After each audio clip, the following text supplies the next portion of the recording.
Bien-aimé dans le Seigneur, que la paix de Dieu soit avec toi.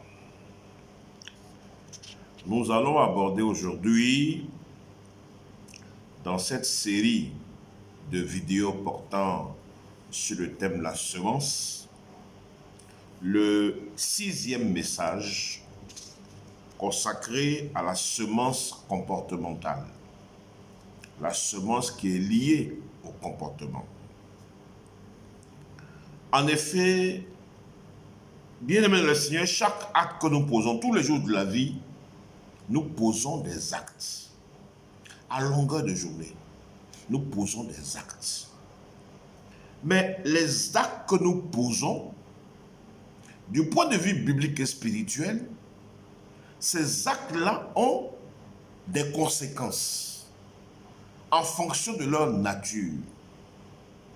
Et donc, quand un acte est un acte qui est positif du point de vue biblique et spirituel, c'est-à-dire que l'acte est conforme à la volonté de Dieu, que l'acte s'inscrit dans l'obéissance à la parole de Dieu, eh bien cet acte-là engendre une moisson. Cet acte-là est une semence qui engendre une moisson positive.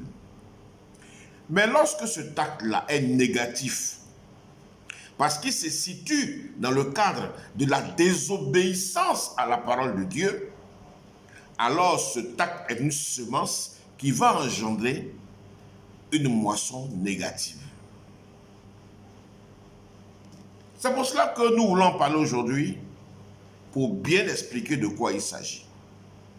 Alors, on va prendre d'abord Proverbes chapitre 22, verset 8, et qui dit « Celui qui sème l'iniquité moissonne l'iniquité. » Celui qui sème l'iniquité moissonne l'iniquité. Si l'acte que tu poses est un acte d'iniquité, tu récoltes l'iniquité. Voilà ce que dit la parole de Dieu. Alors, bien-aimés, nous savons, et la Bible nous éclaire, effectivement, que les actes que nous posons sont soit des actes d'obéissance à la parole de Dieu, soit des actes de désobéissance à la parole de Dieu.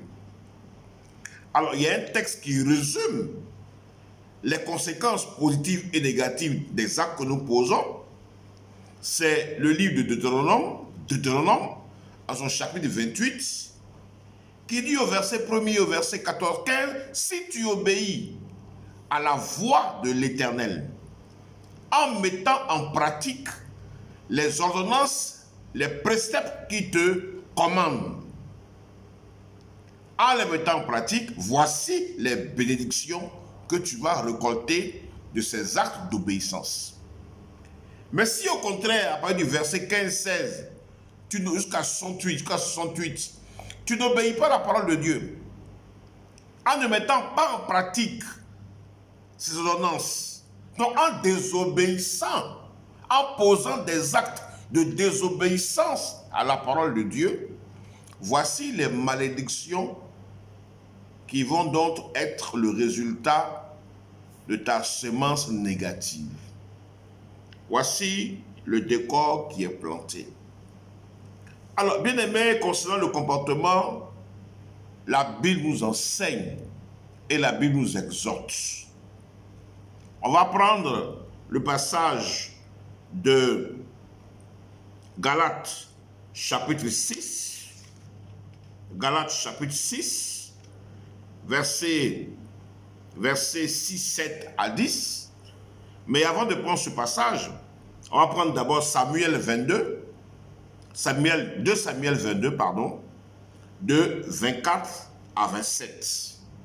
2 Samuel 22, 24 à 27. Qui lui aussi s'inscrit dans la même veine. Alors, il dit ceci. J'ai été sans reproche envers lui. J'ai été sans reproche envers l'Éternel. Et je me suis tenu en garde contre mon iniquité. Aussi l'Éternel m'a rendu selon ma droiture selon la pureté, ma pureté devant ses yeux, avec celui qui est bon, tu te montres bon. Avec l'homme droit, tu agis selon ta droiture. Avec celui qui est pur, tu te montres pur. Et avec le pervers, tu agis selon sa perversité. Ce texte donc résume bien Deutéronome chapitre 28. Bien-aimés dans le Seigneur, la Bible nous recommande, en résumé, de nous éloigner du mal et de faire le bien. Et nous allons lire un passage qui nous résume tout ceci dans Galates chapitre 6, versets 7 à 10. Et nous lisons: ne vous y trompez pas, on ne se moque pas de Dieu. Ce qu'un homme aura semé, il le moissonnera aussi. Celui qui sème pour sa chair, moissonnera de la chair la corruption. Mais celui qui sème pour l'esprit, moissonnera de l'esprit la vie éternelle. Ne nous lassons pas de faire le bien, car nous moissonnerons au temps convenable. Si nous ne nous relâchons pas, si nous ne nous relâchons pas. Ainsi donc, pendant que nous en avons l'occasion, pratiquons le bien envers tous et surtout envers les frères de la foi. Voilà ce que nous dit la Bible. Alors, bien aimés dans le Seigneur, les actes que nous commettons chaque jour, nous les commettons avec notre corps, avec les membres de notre corps. C'est avec la main qu'on gifle, la main aussi elle caresse. La même main ensuite peut servir à l'imposition des mains sur un malade. Mais la Bible nous dit que parmi tous les membres que nous avons, il y a un membre qui est le plus petit, mais qui est de loin le plus dangereux. Et je voudrais, pendant quelques instants, me pencher sur ce membre-là, dont l'efficacité est terrible, aussi bien dans le côté positif que dans le côté négatif. Ce membre-là, c'est la langue. Alors, la langue, on en parle d'un passage célèbre que tout le monde connaît, mais nous n'allons pas le lire en entier. C'est Jacques chapitre 3, versets 4 à 10. Nous allons lire juste quelques extraits. Dans le passage, on dit la chose suivante. La langue aussi est un feu. C'est le monde de l'iniquité. La langue est placée parmi nos membres, souillant tout le corps et enflammant le cours de la vie, étant elle-même enflammée par la géhenne. Il dit encore plus loin, mais la langue, aucun homme ne peut la dompter. C'est un mal qu'on ne peut réprimer. Elle est pleine d'un venin mortel. Par elle, nous bénissons le Seigneur, notre Père, et par elle, nous maudissons les hommes faits à l'image de Dieu. De la même bouche sortent la malédiction et la bénédiction. Alors, frères, il ne faut pas qu'il en soit ainsi. Voici ce que dit la parole de Dieu. La même langue sert au bien et sert au mal. La Bible nous dit que la langue, elle sert au mensonge et elle devient un instrument de mensonge. Dans Proverbe 6, verset 17. La Bible dit que cette même langue-là, quand elle est douce, elle est un arbre de vie. Mais quand elle est perverse, elle brise l'âme. C'est écrit dans Proverbe chapitre 15, verset 4. C'est pour cela que sa parole, c'est pour cela que la parole de Dieu nous demande de préserver notre langue. La parole de Dieu nous demande de garder notre langue en bride. C'est écrit dans Psaume 34, verset 13. Jésus même a dit que celui qui insulte son frère, celui qui dit à son frère imbécile, il mérite d'être puni. C'est la langue injurieuse.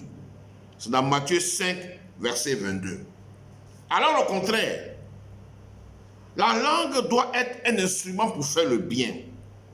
Car dit la Bible, la langue de ceux qui sont sages apporte la guérison.